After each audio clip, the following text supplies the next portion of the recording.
Kannagi கோவலனும் Chola kingdom. அப்புறமா பாண்டிய கிங்டம்க்கு வந்தாங்க. கண்ணகி அவங்க சிலம்புவை கோவலன் கிட்ட கொடுத்தாங்க. சிலம்புன்னா என்னது? சிலம்புன்னா ஒரு ஆங்க்லெட். Okay okay. அது அப்புறமா ஒரு மேர்ச்சன்ட் கிட்ட விட்டு அப்புறமா ஏதாவது புது பிஸ்னஸ் ஸ்டார்ட் பண்ண சொன்னாங்க.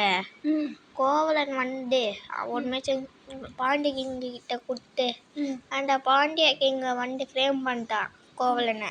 ஓப்பன் கோர்ட்டில் கோவலனை எக்ஸிக்யூட் பண்ணாங்க. கண்ணகி அவங்க ஆக்லண்ட்டை உடைச்ச போது அவங்களோட ஆங்கெட்டுக்குள்ளே இருந்து ஜொல்லு. ஆனால் அந்த பாண்டிய குவீன் ஒரு ஆங்க்லெட்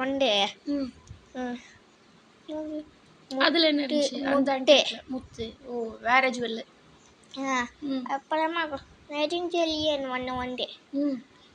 எம்பாரஸ்மெண்ட்ல கோர்ட்லேயே இறந்துட்டாரு. ஓ.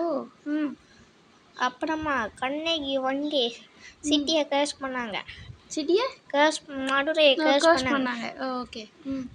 அப்புறமா மொட்டை சிட்டியுமே எரிஞ்சிடும்னு சொன்னாங்க. எரிஞ்சிருச்சு.